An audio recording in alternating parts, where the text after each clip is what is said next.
통일한국과 원전, 오늘 말씀의 제목입니다. 1945년 8월 15일 우리나라는 일본으로부터 해방됐지만 이미 소련은 소련이 북쪽을 공산주의로 장악한 상태이기 때문에 남북은 해방은 됐지만 이미 나눠져 있는 상태였습니다. 그래서 남한은 자체적으로 새 나라를 건국해야 했는데 그때 문제가 생겼습니다. 에너지가 없었어요. 한반도의 전체 전력 생산 시설의 88.5%가 북한에 있었고 남한은 전력 생산 자급률이 11.5%였습니다. 그래서 남한은 북한에서 에너지를 수입했습니다. 에너지 노예 상태였죠. 그런데 문제가 생겼습니다.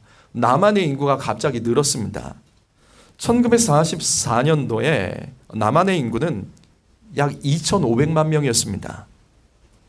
이때 남쪽과 북쪽의 인구가 남쪽은 농사를 중심으로 사람들이 모여 살았고 북쪽은 공업을 중심으로 인구가 고르게 분포되어 있었습니다. 그런데 1946년 해방된 후에 46년 미 군정이 들어온 다음에 인구 조사를 합니다. 이때 남한의 인구가 얼마였는지 아세요? 얼마 정도 됐을까요? 남한의 인구가요. 한반도 2,500만 중에 남한의 인구가 몇 명이 살았냐면 1,900만 명이 살았습니다. 인구의 80%예요. 한반도 전체 인구의 80%가 남한에 몰려들었습니다. 그럼 왜 그랬죠? 왜 그랬을까요? 그러니까 북쪽에서 중국에서 내려온 사람들입니다. 우리 동포들이 공산주의 만행과 학살 때문에 그거 피해서 남쪽으로 피신온 겁니다. 그래서 인구가 한 번에 몰려들었습니다. 그 결과 해방 직후에 남한의 인구가 기하급수적으로 늘면서 전기 수요가 그만큼 필요했죠. 그래서 자급률이 11.5%에서 4%로 떨어집니다. 그럼 이 문제를 어떻게 하냐고요. 그래서 더 수입을 합니다. 남한은 이제 생필품, 공산품, 기계까지 북한에 주면서 장거리, 초고속 전송선을 통해서 필요한 전기의 60%를 수입했습니다. 북한의 에너지 노예가 된 거예요. 그나마도 1948년 5월 14일 북한이 정치적인 이유로 트집을 잡아서 남한에 내려온 전기를 끊어버렸습니다. 이것을 5.14 단전이라고 합니다. 바로 이때 이승만 대통령이 에너지의 자립, 이것의 중요성을 깨닫습니다. 여러분, 국가는요, 이 3요소가 있는데 국민 영토 주권입니다. 주권은 군사력입니다. 무슨 말이냐면 군사력만큼 주권을 행사할 수 있습니다. 우리나라가 일본에게 주권을 빼앗긴 이유는 다른 게 아니죠. 여러 가지 이유가 있지만 군사력이 있었으면 맞설 수 있었어요. 군사력이 없었기 때문에 주권을 지키지 못하는 겁니다. 자, 우리나라가 일본과 독도 분쟁이 일어났죠. 독도 분쟁이 일어납니다.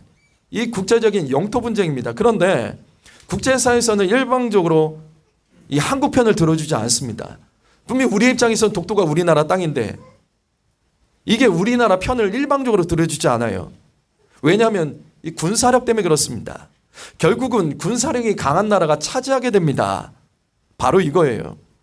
군대와 무기는 전쟁을 위해서 필요한 것이 아니에요. 전쟁이 일어나지 않기 위해서 군대와 무기가 필요한 겁니다. 군사력만큼 주권이 보장됩니다. 그래서 이 대통령 선거를 앞두고 계속해서 북한이 미사일을 쏘고 있습니다. 이때 우리는 어떻게 될까? 누구나 평화를 원하죠. 그러나 평화는 압도적인 힘의 결과입니다. 싸우기 위해서 무기가 필요한 것이 아니라 싸우지 않기 위해서 무기가 필요한 겁니다. 부모 여러분 중에 여러분 자녀들 태권도 학원 보낸 분들이 계시죠? 왜 보내세요? 태권도 학원에 왜 보내세요? 싸움 가르치려고 보낸 분 계세요? 파이터 만들려고 보내는 거예요? 왜 보내는 거예요? 너 자신 지키라는 거잖아요. 너 자신을 지키기 위해서 너가 힘이 있어야 된다는 거. 그래서 우리는 아이들에게 싸움 잘하라고 태권도 학원에 보내는 것이 아니라 스스로를 지키기 위해서 보내는 거잖아요. 똑같은 겁니다. 여러분, 이번 대선에 듣기 좋은 말 따라가지 마세요. 언제까지 그거 따라갑니까? 그래서 성도는 정치를 알고 분별할 줄 알아야 됩니다.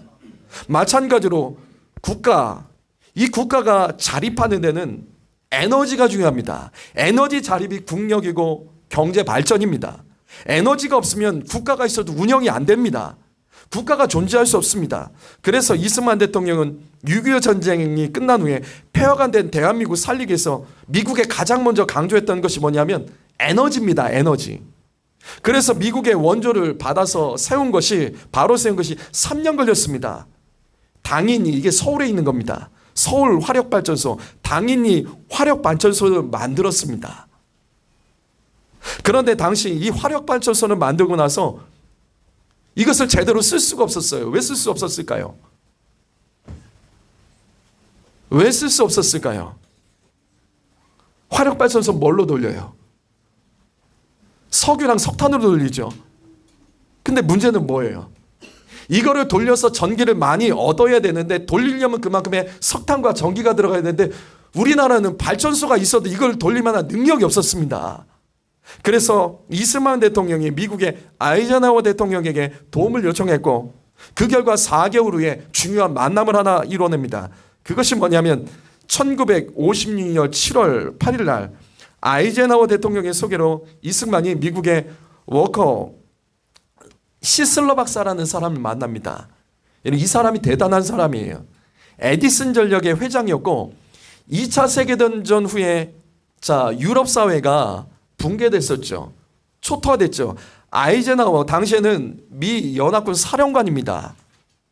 아이젠하워가 이 문제를 해결해서 유럽의 전력 복구 사업을 했습니다. 이때 그것을 실질적으로 책임자가 여기 시슬러라는 사람이에요.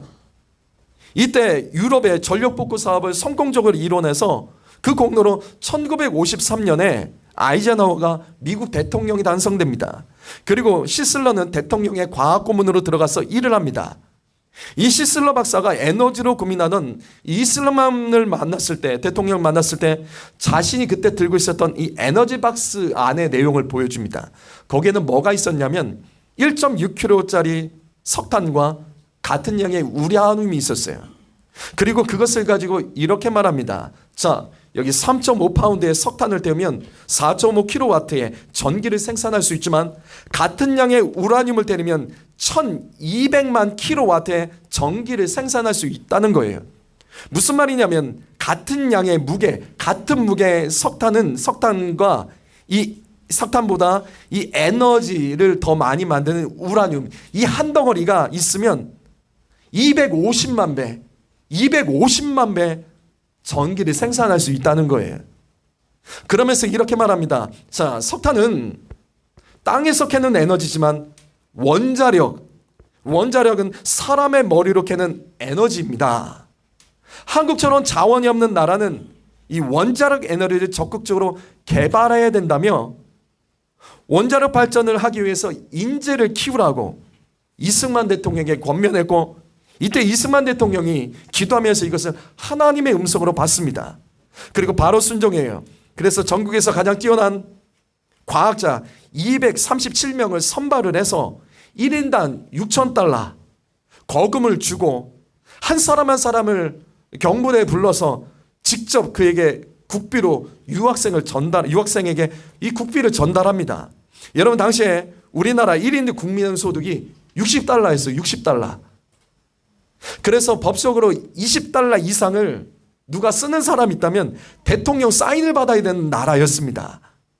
그만큼 가난했어요. 얼마큼 가난했냐면 먹고 살 것이 없어서 우리나라가 전쟁 끝난 다음에 했던 일이 뭐냐면 전 세계의 아이들을 수출했습니다. 해외 입양을 보냈다고요. 그래서 2차 세계대전 이후에 전 세계에서 50만 명 정도의 아동들이 해외로 입양됐는데 그중 40%인 20만 명 그것이 우리나라 아동들이었습니다. 이렇게 해서 이 나라가 먹고 살았던 나라예요. 이런 시절에 237명의 과학 인재들에게 6,000달러를 주면서 원자력 기술을 배우라고 유학을 보낸 겁니다. 여러분 현재 우리나라 이렇게 잘 살게 된 것은 좌파들은 이렇게 말해요. 노동자들의 희생으로 된 것이라고요. 노동자들의 희생으로 된 나라라고요. 아닙니다. 시대를 분별하며 미래를 위해서 앞선 선택을 했던 사람들, 그런 지도자들이 있었기 때문에 이 나라가 전쟁 가운데서도 다른 나라와 차별되게 세계 경제 강대국으로 성장한 겁니다. 전기 수입을 필요 없이, 전기를 수입할 필요가 없이 자체적으로 우리나라가 생산해서 우리나라가 중공업이 발전하고 전자산업들이 발전할 수 있었던 것, 다 이때 누군가 이 원전에 대해서 중요한 선택을 했기 때문에 우리나라가 선진국이 될 수 있는 겁니다. 그래서 보세요. 우리나라가 1957년에 국제원자력기구 IAEA의 창립 회원국이라는 거 아세요? 초대 이사국 23명의 이사국 23개 나라 중에 우리나라가 초대 이사국이었습니다. 전쟁과를 수출하며 먹고 살았던 대한민국이 원자력법을 만들었어요. 각 대학에 원자력 공학과를 만들어서 인재를 키워냈습니다. 50년대. 원자력이라는 걸 구체적으로 시작되지 않은 그 시대 속에서 우리나라가 초창기에 이와 같이 원자력 사업에 뛰어들었습니다. 그리고 마침내 59년 7월 14일 날 미국의 도움을 받아서 최초로 연구용 원자로 트리가 마크2를 기공식을 갖게 됩니다. 여러분, 이때 이 연구용 원자로라도 당시 이것을 가지고 있는 나라는 몇 개밖에 없었어요. 원전은요, 굉장한 고도의 기술입니다. 쉽게 기술이 이전되거나 만들어지지 않아요. 그래서 이 연구용 원자로를 통해서 이 원전 사업, 이 원전에 대한 기술을, 노하우를 우리나라가 쌓아가요. 그러나 6.25 전쟁 이후에 아직 복구가 되지 않았고 재정이 없는 이 나라가 진짜 많은 돈을 여기에 퍼부어서 이 기술을 습득을 합니다. 그리고 3년 후에 박정희 대통령 때 1962년 3월 30일 날 드디어 완공을 해요. 3년 만에 완공을 합니다. 그리고 그때부터 원자로를 가동하기 시작하면서 이 기념우표까지 만들었습니다. 여러분, 박정희 대통령이 대단한 사람입니다. 우리나라를 에너지 강국으로 만든 사람이에요. 62년부터 시작된 경제개발 5개년 계획에 이 원전 사업이 우선 사업이라는 거 아십니까? 그래서 1971년에는 우리나라 최초로 이제 자체적으로 원자력 발전소인 부산 기장의 고리 1호기가 이때 공사가 시작됩니다. 그리고 78년에 약 7년간의 기간을 통해서 고리 1호기가 만들어져요. 그리고 동시에 다른 원전도 같이 또 만들어갑니다. 여러분, 원전 공사는요, 보통 6년에서 7년 걸립니다. 그런데 이 공사가 얼마나 큰 공사냐면, 자 보세요. 1970년대 원전 하나를 세우려면 한 해 국가 예산의 4분의 1이 들어갑니다. 경부고속도로 원전 하나 세우는 게 경부고속도로 4개 만드는 비용이 드는 겁니다. 이 돈이 어디 있어요? 그래서 계속해서 원조를 받고 우리나라 그렇게 해서 원조 받은 돈으로 원전을 계속 짓고 이 살림을 원전에 투자하는데 정말 힘을 썼습니다. 그 결과 우리나라가 현재 강대국이 된 거예요. 에너지 강대국이 돼서 중공업도 건뜬히 해내고 삼성전자 같은 현대 같은 그런 기업들, 대기업들이 나와서 국제사회에서 우리나라가 많은 일들을 하는 겁니다. 그런데 그래서 안타깝죠. 이번 정부에서는 탈원전 정책을 하고 있습니다. 이 탈원전 말이 쉽지. 여러분, 원전 하나 폐쇄하는 것이 만드는 것보다 2배 된다는 건 아십니까? 원전을 하나 폐기하는데 15년에서 30년 걸립니다. 그래서 아직도 우리나라가 원전 하나도 이걸 해체하지 못한 거예요. 비용은 8천억에서 1조가 듭니다. 이거 지금 하겠다는 거예요. 이거. 환경오염, 방사능 때문에 위험하다? 부산 사람들이 많이 속았어요. 저런 말이에요. 야, 부산이라는 대도시에 저 원전이 있는데 이게 얼마나 위험한 줄 아냐? 이렇게 사고가 나면 이거 어떻게 할래? 이거 누가 책임질래? 그래서 탈원전 주장하면서 민주당의 좌파가 그렇게 많아진 겁니다. 여러분 중에도 동일한 생각 가지고 계신 분 계시죠? 원전은 위험하다. 위험하다. 이거 정말 환경 오염을 시킬 수 있는 또 위험한 것이다. 그럼 저는 이런 질문을 던집니다. 전남 영월, 부산 고리, 경북 월성, 울진 총 우리나라엔 24개 원자로가 있습니다. 자, 그러면 제가 질문할게요. 혹시 원전에서 일했거나 원전 지역에 살았거나 그 지역의 사람들 중에 여태까지 방사능 오염 때문에 병 걸린 사람, 원전에서 일해서 후유증 걸린 사람, 원전 때문에 주변에 환경 오염된 사례 아는 거 있으세요? 아는 거 있으세요? 들어본 적 있으세요? 원전 피해에 대해서 들어본 적 있습니까? 최근에 감사원에서 이 민주당의 원전 탈원전 정책 감사하니까 갑자기 뉴스가 하나 떴습니다. 작년 1월입니다. 경주 월성 원전에서 방사능 유출됐다. 추가 오염 우려된다. 이게 간단한 사건이에요. 여러분 이거 아세요? 잘 모르는 사람 많죠? 왜 몰라요? 이 중요한 사건을.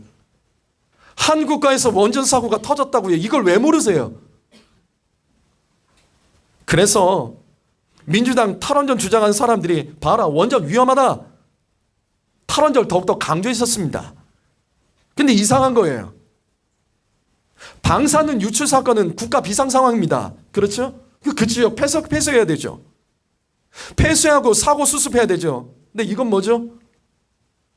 분노한 월성 주민들이 원전 앞에서 시위를 합니다. 이게 가능해요? 원전 앞에서 시위를 한다. 이게 가능해요?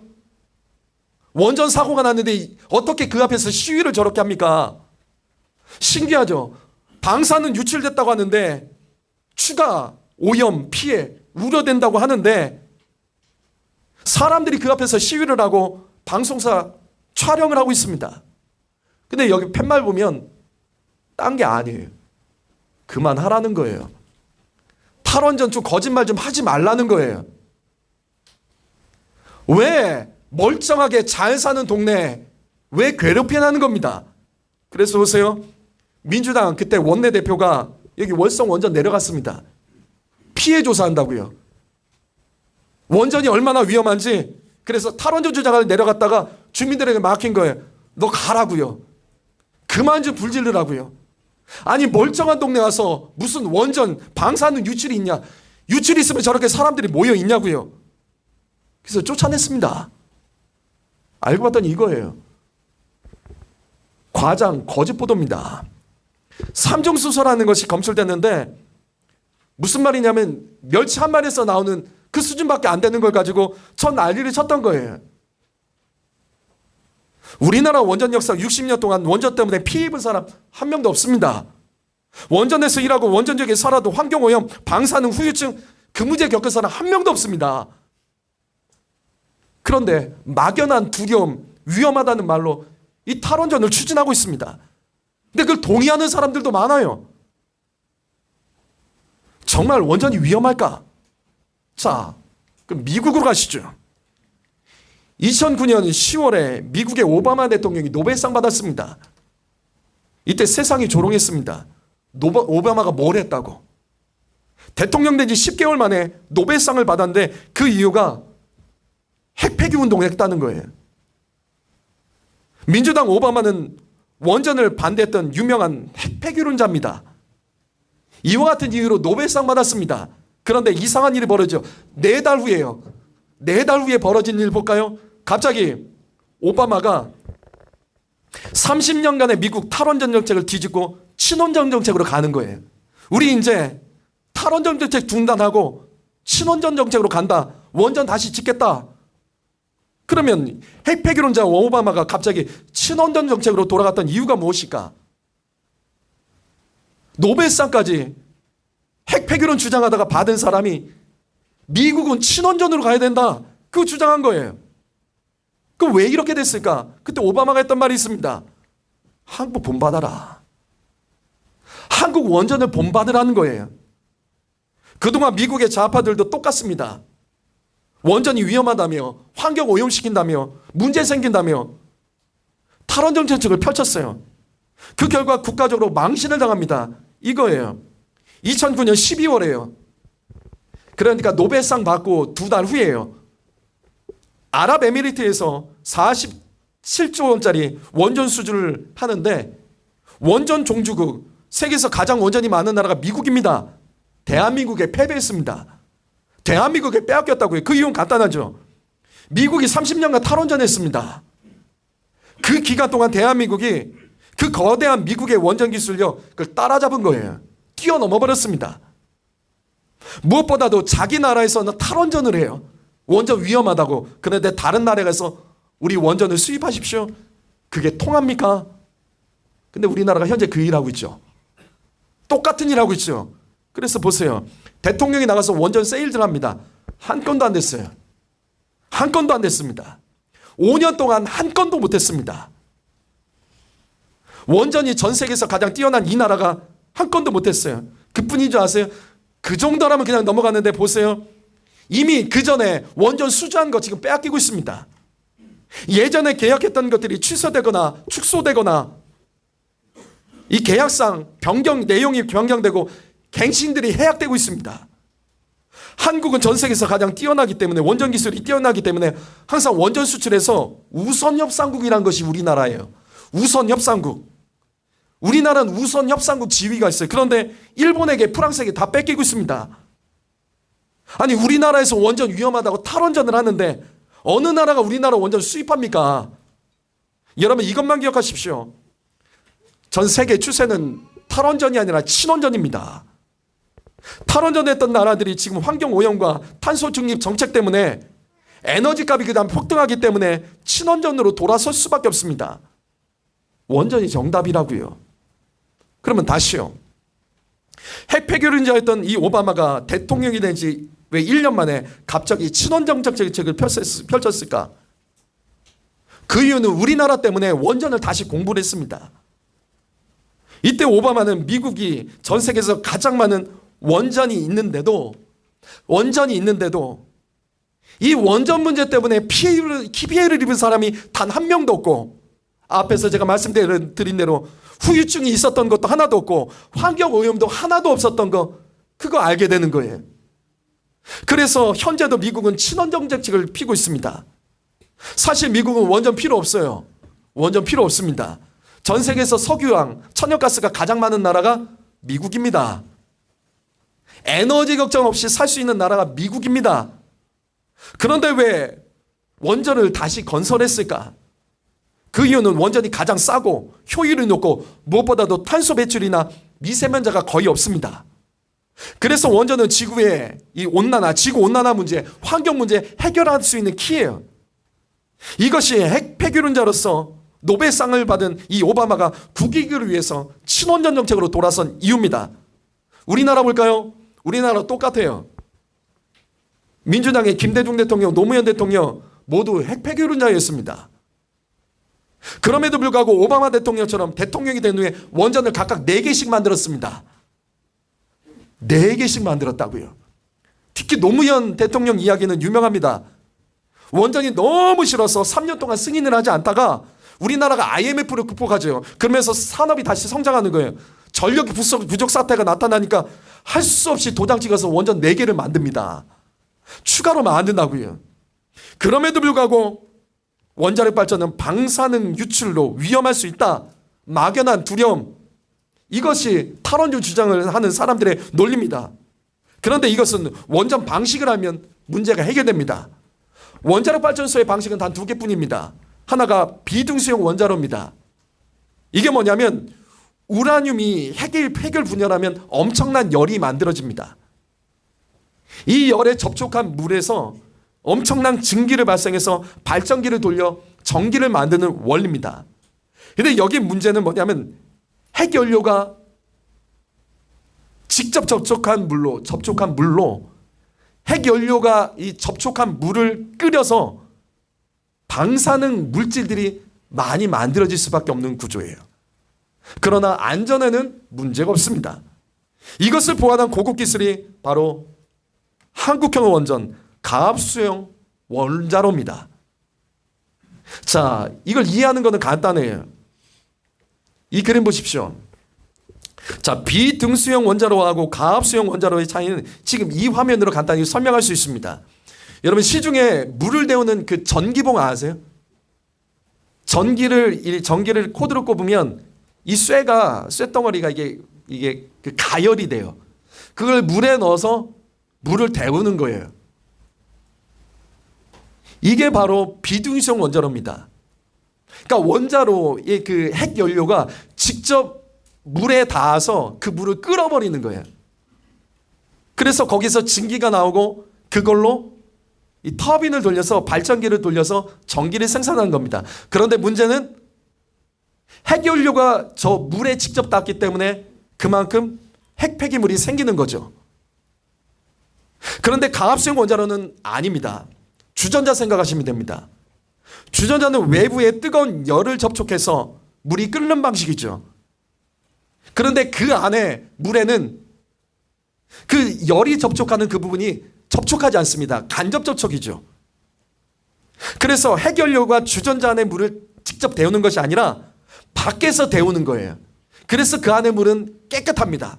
그래서 그 안에 물이 깨끗한 물이 거기서 증기가 나서 발전기를 돌리는 원리가 가압수형 원자로입니다. 그래서 안전해요. 폐기물 자체가 훨씬 줄고 더 안전합니다. 우리나라에 총 24개의 원전이 모두 이 가압수형 원자로입니다. 그러면 다시 미국으로 돌아가죠.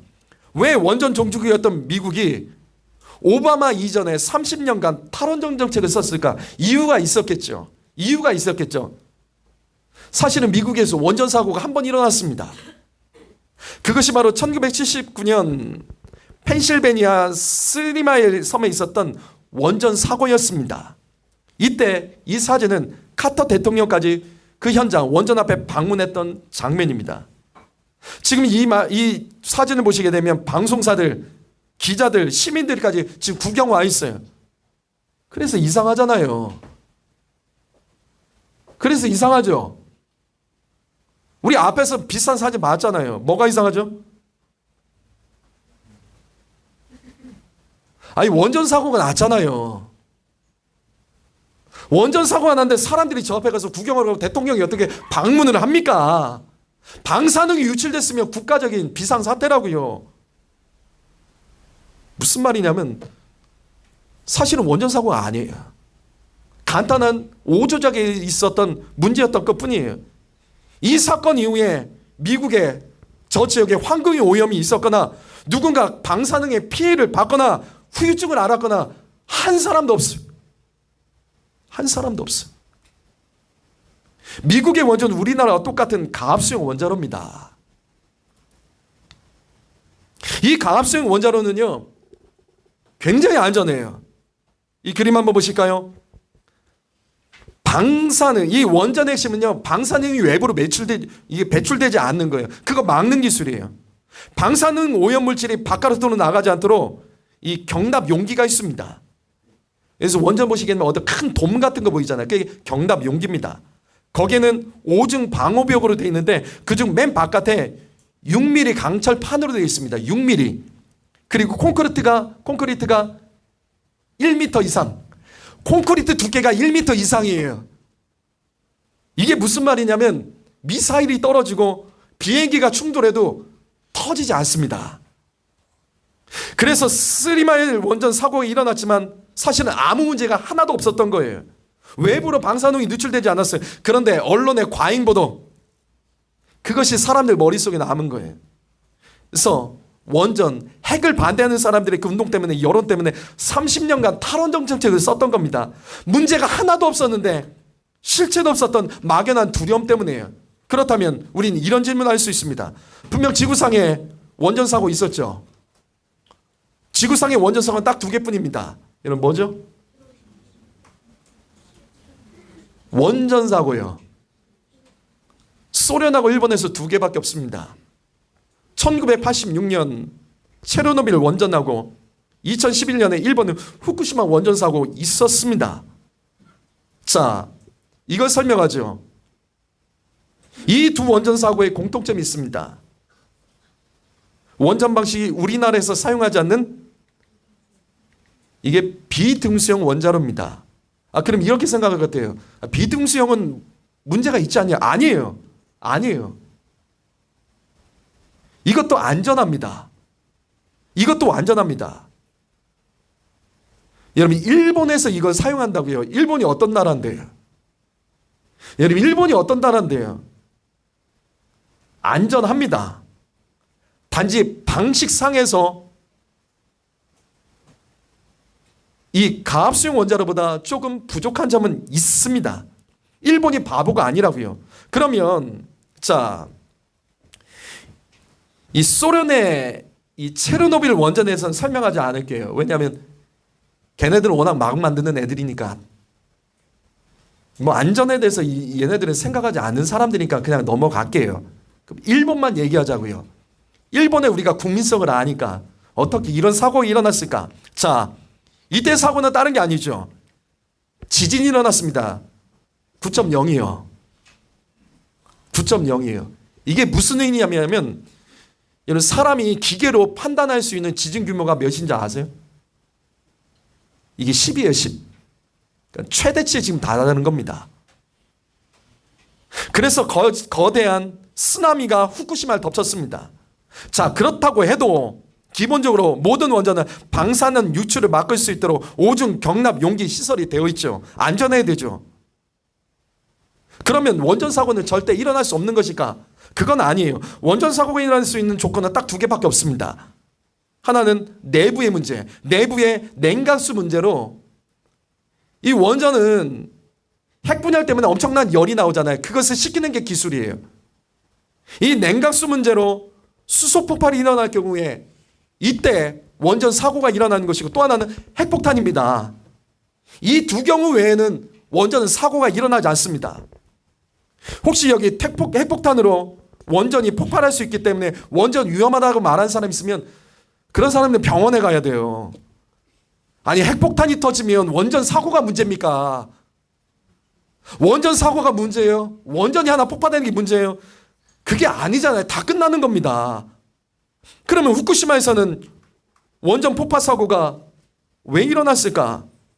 그것은 다른 게 아니에요. 그때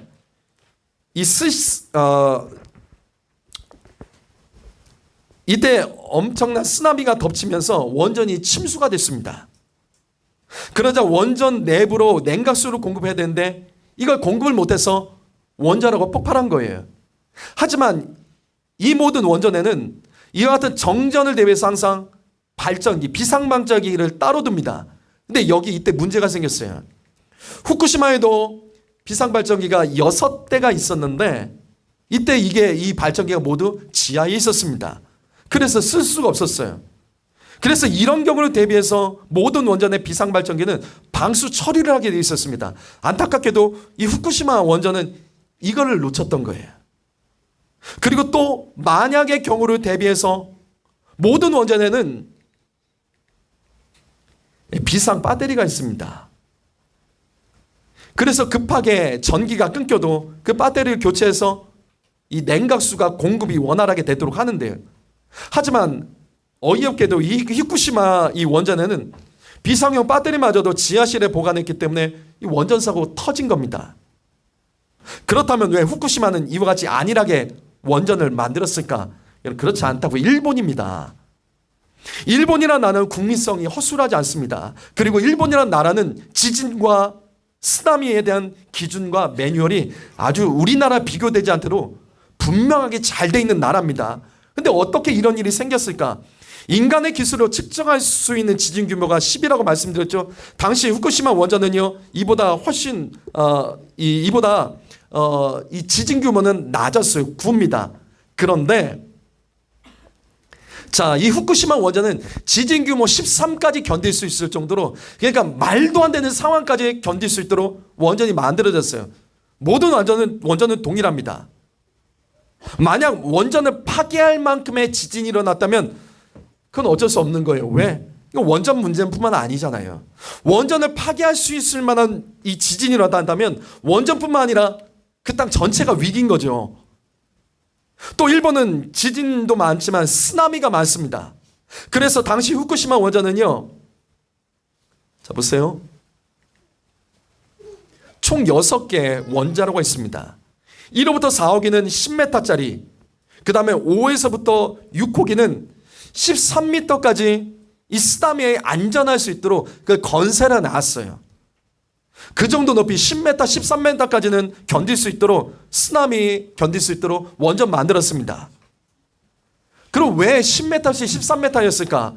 당시 일본의 기록에 의하면 최고의 쓰나미가 10m짜리였습니다. 역사상 최악의 쓰나미가 한 번 있었는데 그게 10m짜리였어요. 그래서 10m에서 13m짜리 이 쓰나미를 넘어설 수 있도록 그것을 막을 수 있는 원전 높이를 만들었던 거예요. 그런데 2011년도 당시에 일본 지진 규모가 9였죠. 지진 규모는 안전상 문제가 하나도 없었습니다. 그런데 문제는 뭐예요? 쓰나미였어요. 쓰나미가 몇 미터짜리였는지 아세요? 쓰나미가 그때 몇 미터짜리였는지 아세요? 그러니까 있을 수 없는 일이 벌어졌어요. 15m짜리입니다. 사람이 예측할 수 있는 범위를 넘어선 거예요. 그래서 이 사진 보세요. 저 중간에 거대한 배가 도시 한가운데 와 있죠. 근데 어떤 배는 건물 위에 올라가 있어요. 전투기도 저기 있습니다. 상황이 이랬던 거예요. 근데 우리는 여기서 아주 중요한 사실을 알아야 돼요. 왜 후쿠시마만 사고가 있었죠? 왜 후쿠시마 원전만 사고가 있었죠? 보실까요? 당시 후쿠시마 주변 바로 옆에는요 저렇게 원전들이 더 있었습니다. 오나카 원전과 히가시도리 원전과 도카이 원전 등 이 원전들이 그 옆에 바로 다닥다닥 붙어 있었어요. 그런데 다른 원전들은 안전했습니다. 이게 무슨 말이냐면 후쿠시마 원전 사고는요 후쿠시마 원전만 보시면 안 돼요. 당시 후쿠시마는요 원전 사고만 일어난 게 아니잖아요. 앞에 봤던 사진처럼 도시 자체가 핵폭탄 맞은 것처럼 15m짜리 쓰나미 때문에 군사 기지까지 한국까지 다 뒤집어진 겁니다. 그래서 대형 상선 비행기까지 도시 한가운데로 흘러온 겁니다. 비상사태라고요. 그 지역의 비상사태였다고요. 원전 사고만 있는 게 아니라 그 지역 자체가 완전히 다 붕괴됐었다고요. 그렇기 때문에 이 사고는 사실은 이건 어쩔 수 없었던 겁니다. 그리고 1986년 소련의 체르노빌 원전, 그 다음에 2011년에 후쿠시마 원전 사고, 공통점은 앞에서 말했듯이 모두 비등성 원자로입니다. 이것도 안전하지만 훨씬 더 안전한 것이 우리나라의 24개의 원자로, 다 가압수용 안전한 원자로입니다. 가압수용 원자로는 지금까지 전 세계 300여 개가 있는데 그 중에 단 한 개도 지금까지 사고가 있었던 적이 없습니다. 여러분 우리나라 원전이 얼마나 대단한 줄 아세요? 세계에서 유일한 기술력입니다. 미국에서 앞에서 말했던 1979년 펜실베니아 이 원전 사고도 아니죠. 이때 미국이 겁먹고 원전에서 아주 엄격한 안전 기준을 만들었습니다. 얼마나 안전 기준이 엄격하지 이걸 통과한 나라가 하나도 없어요. 근데 우리나라가 딱 한 번 통과합니다. 유일하게 우리나라 하나 통과해요. 무슨 말이냐면 한국형 원전은 전 세계에서 가장 안전합니다. 일본보다도 프랑스도 인정받지 못한 것, 우리나라만 유일하게 저 엄격한 기준 통과했습니다. 이처럼 우리나라 원전이 지구상의 어떤 발전소보다 안전하고 환경 오염이나 탄소 배출이 없이 무엇보다도 어떤 발전소보다 효율이 높습니다. 보실까요? 2019년 10월에 연합뉴스 기사입니다. 주요 국가의 킬로와트당 전기 요금에 대해서 비교한 거예요. 우리나라는 OECD 28개국 중에 터키 다음으로 두 번째로 전기 요금이 싼 나라입니다. 근데 터키를 어떻게 우리나라 비교합니까? 터키와 달리 우리나라는 중공업과 기술산업 중심인 나라예요. 그렇게 전기를 많이 쓰는데도 우리나라 전기 요금은 전 세계에서 가장 저렴합니다. 그 이유가 뭐예요? 우리나라가 자원이 많아요? 우리나라 자원이 많아서 전기요금이 쌉니까? 아니에요. 원전입니다. 그럼 반대로 볼까요? 아래 보시게 되면 전기요금이 제일 비싼 나라가 독일, 덴마크, 벨기에예요. 여러분 이 세 나라 공통점이 뭔지 아세요? 세 나라 공통점이 뭔지 아세요? 대표적인 탈원전 국가들입니다.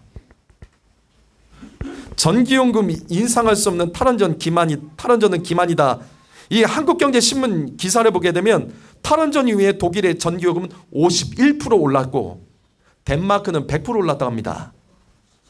자 보세요. 이 문제 해결하려고 덴마크가 화력발전소 늘렸죠.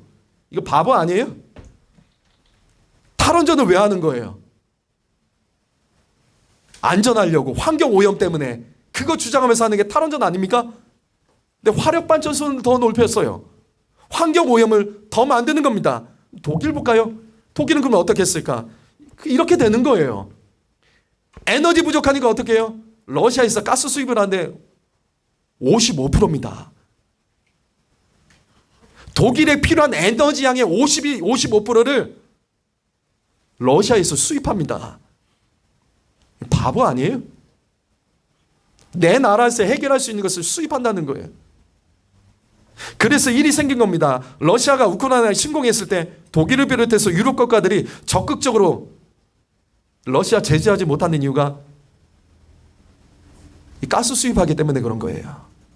에너지 노예 상태이기 때문입니다. 적극적으로 독일도 도울 것 같더니 오늘 뉴스 보니까 무기 지금 수출하고 있어요. 무기 수출하고 있다고요. 여러분 유럽은 이미 러시아의 에너지 노예입니다. 러시아가 천연가스관을 잠그기만 하면 유럽이 벌벌 떨고 막 물가 폭등합니다.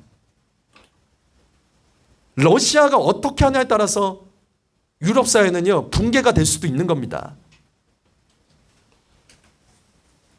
러시아에 휘둘리지 않고 에너지 독립에 있는 나라들의 그런데 공통점은 다 원전이 있습니다. 그런데 우리나라 정부는 스스로 에너지 자립을 무너뜨리고 원전 버리고 에너지 수입하고자 합니다. 진짜라니까요. 2018년도에 문재인 대통령이 말했죠. 탈원전 정책을 하면서 부족한 에너지는 러시아에게 수출하겠다, 수입하겠다. 분명 우리나라 원전 돌리면 수입 안 해도 돼요. 자체 내서 충분하고 수출까지 합니다. 하지만 탈원전 때문에 부족한 에너지를 러시아의 천연가스관 육상 배관을 통해서 그걸 북한을 통해서 온다는 거예요. 그래서 남북러 천연 가스 사업 실무 준비에 착수했습니다. 그래서 이게 계획안이에요. 도면도 있습니다. 이렇게 만든다는 거예요. 대한민국이 그것 탈원전 하고 나서 하겠다는 것이 뭐냐면 부족한 에너지를 러시아로부터 수입해서 러시아의 에너지 노예가 되겠다는 겁니다. 미친 것 아니냐고요. 더구나 가스관을 북한을 통해서 온다고요? 어떤 일 벌어질까요? 어떤 일 벌어질까요? 북한에서 가스관을 가지고 장난하면요 대한민국 북한에 끌려다닐 거예요? 근데 이게 다가 아니죠. 이번 2월달 기사입니다. 이번 2월달 기사예요. 대선 후보 중에 한 명이 러시아 대사 만나서 똑같은 말을 했습니다. 러시아로부터 북한을 통한 가스관 통해 러시아에 가스 수입하겠다. 이걸 위해서 협력하자. 그러자 국무총리까지 나서는 거예요. 남북러 가스관 사업 계속 추진하겠다. 이것이 탈원전의 실체예요. 여러분 대선에 투표 잘 하십시오. 이거 보실래요? 약 10여 년 전부터 석유로 먹고 사는 중동도 원전 짓죠. 충격적이지 않으세요? 아니, 왜 원전을 뭐하러 지어요? 아니 원전을 왜 짓냐고요? 언젠가 석유는 떨어집니다. 그 다음에 무엇을 먹고 살까? 미래를 준비하는 거죠. 그런데 우리나라는 아무것도 없잖아요. 아무것도 없는 나라가 탈원전을 하고 부족한 에너지를 태양광으로 지금 대체하고 있습니다. 또 부족한 에너지는 러시아에서 수입하겠다고 합니다. 그래서 지도자가 중요합니다. 투표 잘해야 됩니다. 이번 정부에서 탈원전 정책 때문에 보세요. 산에 나무 깎아서 태양광 깔고 있습니다.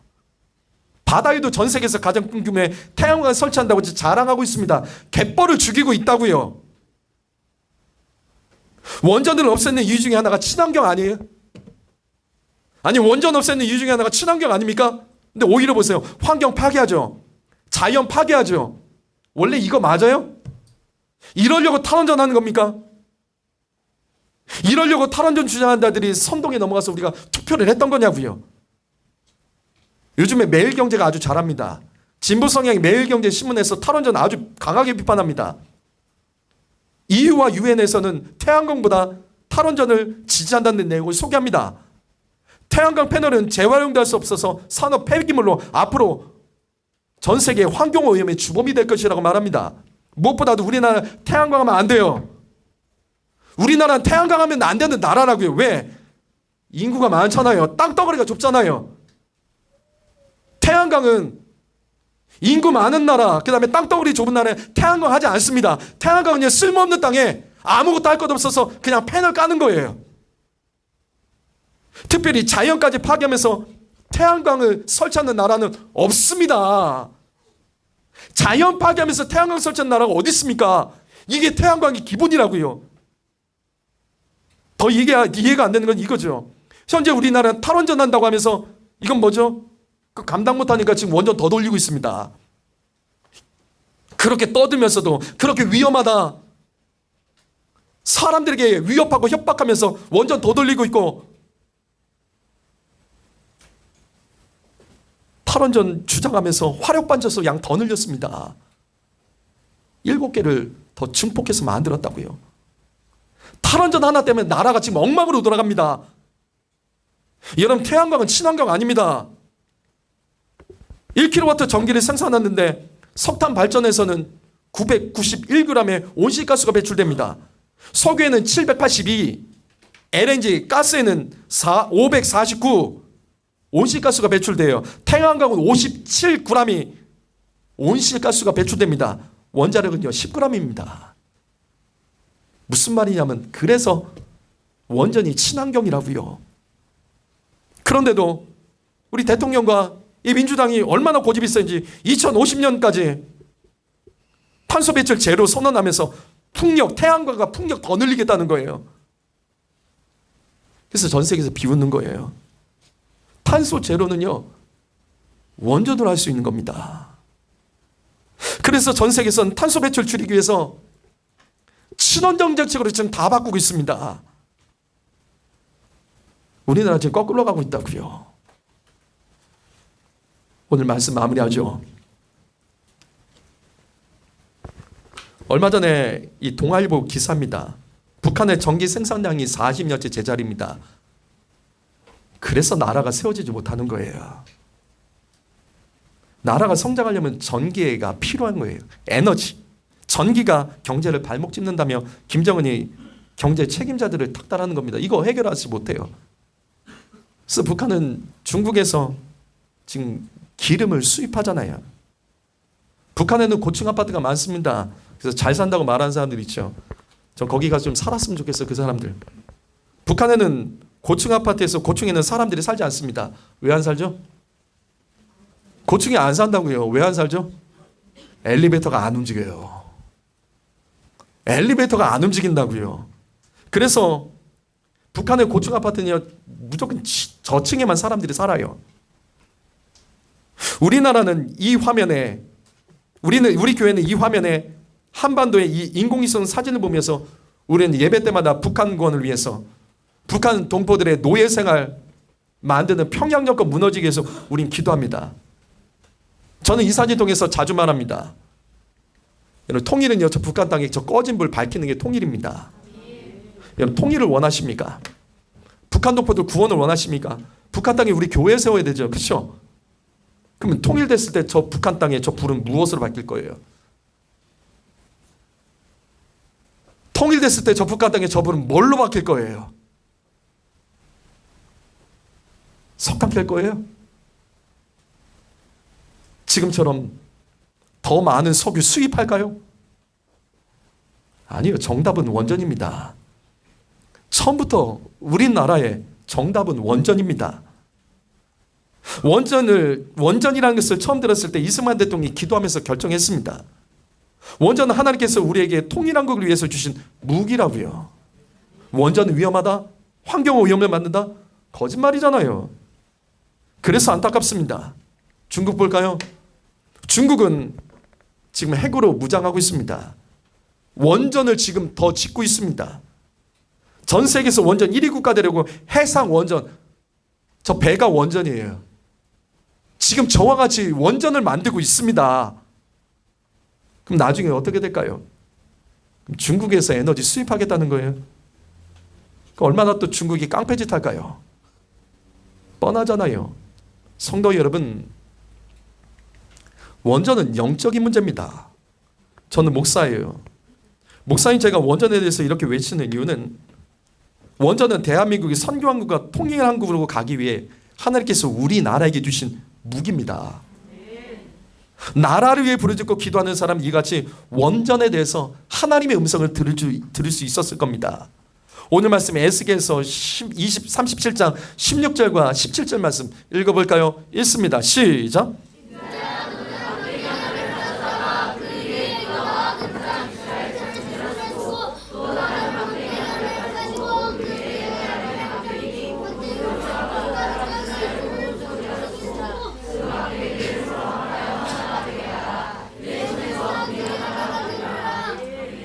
이스라엘이 우리나라와 똑같습니다. 남과 북으로 나눠진 나라입니다. 남유다가 있고 북이스라엘 에브라임이라고 부릅니다. 그래서 하나님께서는 에스겔 선지자에게 남북으로 갈라진 이스라엘을 하나로 통일하며 두 개의 막대기를 통해서 이렇게 명령합니다. 막대기를 서로 합하여 너의 손에서 하나가 되게 하라. 너의 손에서 둘이 하나가 되게 하라. 여러분 이 말씀에서 무엇이 깨달아지십니까? 막대기를 서로 합하여 너의 손에서 하나가 되게 하라. 너의 손에서 둘이 하나가 되게 하라. 성도 여러분, 하나님께서는 사람을 통해서 일하십니다. 하나님께서는 남북이 통일되길 원하십니다. 그런데 통일은 하나님께서 하실 일도 있지만 우리가 해야 될 일이 있습니다. 우리 손으로 직접 해야 될 일도 있는 거예요. 그럼 우리가 무엇을 해야 될까? 첫 번째로 교회는 나라를 위해서 분명한 화살 기도를 할 줄 알아야 됩니다. 정확한 지점을 기도하는 거예요. 막연한 기도 안 됩니다. 하나님 그냥 우리나라 잘 되게 해주세요. 여러분 가정 어떻게 기도하세요? 그냥 하나님 가정 축복해 주세요. 이 정도에 끝내십니까? 구체적으로 하시죠. 어떤 문제, 어떤 사건, 어떤 일, 어떤 원하는 것 가지고 구체적으로 찝어서 기도하시죠. 나라도 똑같습니다. 화살 기도하셔야 됩니다. 그럼 어떻게 해야 될까? 나라를 아셔야죠. 나라를 아셔야죠. 대한민국을 알아야 됩니다. 이 나라의 현재의 상황을 알고 이 나라를 향한 하나님의 뜻을 알아야지 우리 나라를 위해서 분명한 화살 기도를 할 수 있습니다. 두 번째로 교회가 지도자를 분별해서 잘 투표해야 됩니다. 하나님은 사람을 통해서 일하신다고. 우리나라는 대의정치입니다. 우리가 직접 정치하는 게 아니죠. 국민의 대표를 뽑아서 그들이 정치를 하는 겁니다. 하나님은 사람을 통해 일하십니다. 그런데 마귀도 똑같습니다. 마귀도 사람을 통해서 이 땅을 저주하는 일을 합니다.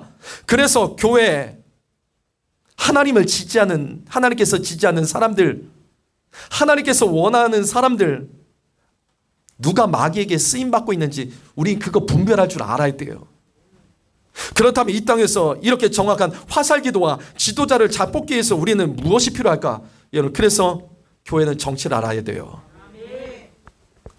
자꾸 이런 말 하죠. 정치 얘기하지 말라고. 누가 그래? 그거 어디서 나온 말이에요? 모르면 끝이에요. 모르면 끝이에요. 왜 알면 안 되죠? 교회가 정치 얘기를 하면 안 되죠? 교회는 정치 얘기해야 됩니다. 성도가 시대와 정치를 분별하여 함께 기도하도록 교회는 이 땅의 시대와 정치를 견인해 나가야 될 사명이 있기 때문입니다. 성도들 중에 이런 생각 가진 분이 계세요. 대화해 보면 정교 분리의 원칙. 정교 분리의 원칙이 뭐죠?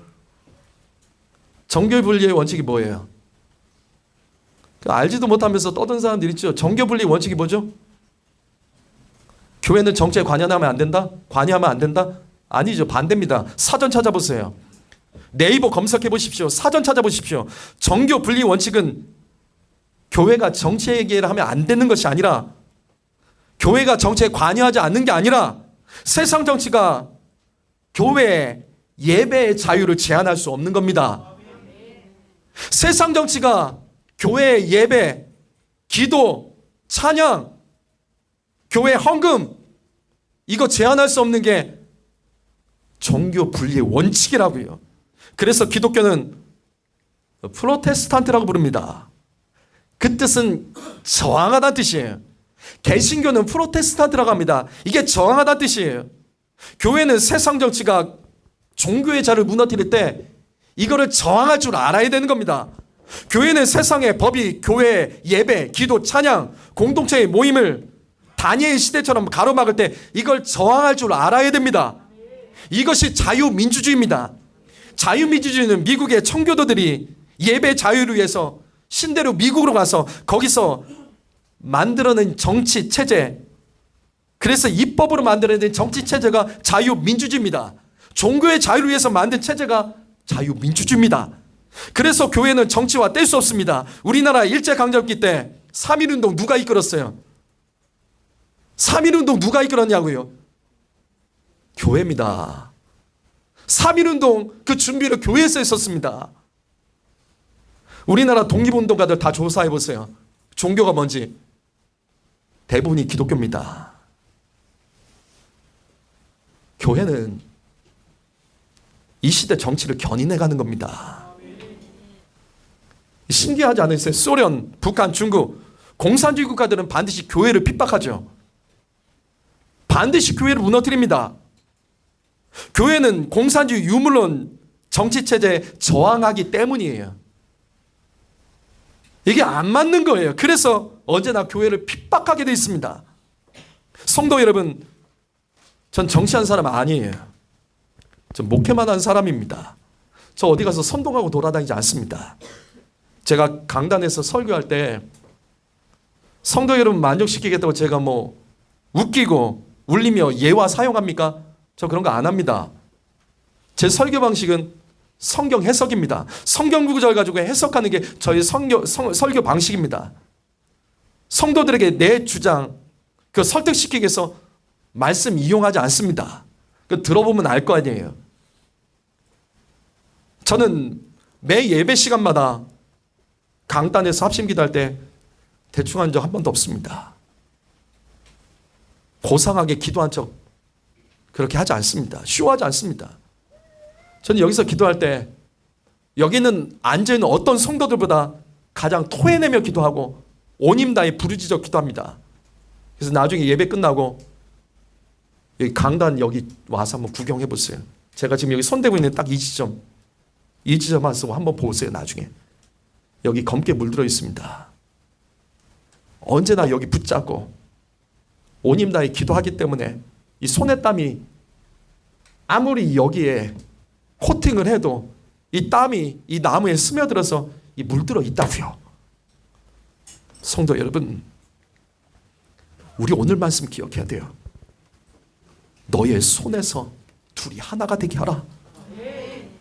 너의 손에서 남과 북이 하나가 되게 하라.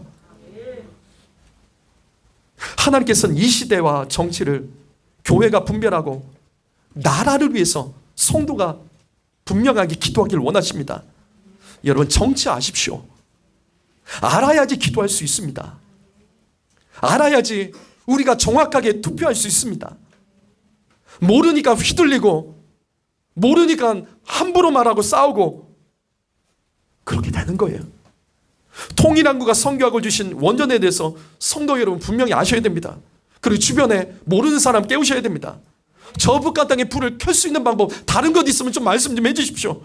통일해서 저 북한 땅에 그 땅을 다시 개발하고 그 땅에 건물을 짓고 불을 켤 수 있는 방법이 다른 것이 있다면 좀 가르쳐 주세요.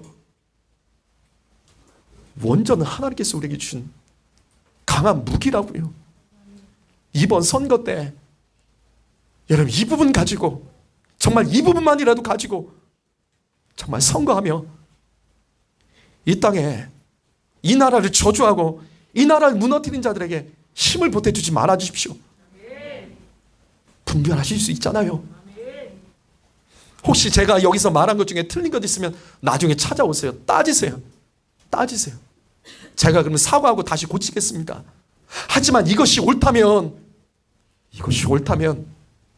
하나님의 음성을 들어주십시오. 기도하겠습니다.